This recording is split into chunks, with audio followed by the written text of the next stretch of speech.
7 বছর আগে স্বামী হারানোর পর বাবার বাড়িতেই থাকতেন পটুয়াখালী সদর উপজেলার ইটবাড়ি ইউনিয়নের এক বিধবা নারী। ওই সময় উপজেলা যুব জামায়াতের সভাপতি শহীদুল ইসলামের সঙ্গে তার প্রেমের সম্পর্ক গড়ে ওঠে। হাজবেন্ড মারা যাওয়ার পর থেকে আমার সাথে একটা সম্পর্ক, জানুয়ারি থেকে একটা শারীরিক সম্পর্ক, এখান থেকে আর কি এই পর্যন্তই আর কি আসছে। আমাকে সে বিয়ে করবে এরকমটা আর কি বলছে, আজকে না কালকে এরকমের, মানে অনেক আমাকে কি ঘুরেই পেছে আর কি রাখছে।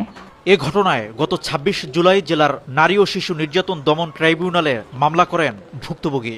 শুনানি শেষে বিচারক সদর থানাকে মামলাটি এজাহার হিসেবে গ্রহণ এবং প্রয়োজনীয় আইনগত ব্যবস্থা নেয়ার নির্দেশ দেন। মামলার এজাহারে উল্লেখ করা হয়, চলতি বছরের জানুয়ারি থেকে বিভিন্ন সময়ে বিয়ের প্রলোভনে একাধিকবার ভুক্তভোগীকে ধর্ষণ করে শহীদুল। এজাহারে আরও উল্লেখ করা হয়, এক পর্যায়ে ভুক্তভোগী অন্তঃসত্ত্বা হলে গর্ভের সন্তান কৌশলে নষ্ট করে যুব জামায়াতের ওই নেতা। এ ঘটনায় সুষ্ঠু তদন্ত ও অভিযুক্তের দৃষ্টান্তমূলক শাস্তির দাবি ওই নারীর পরিবার ও স্থানীয়দের। এই ঘটনা যখন ছড়াবার পর আমরা শুনতে পাইছি, পর এখন ও ফোনে এবং লোক দ্বারা আমের যাইয়া হামকি দুমকি দিতে আছে আমারে।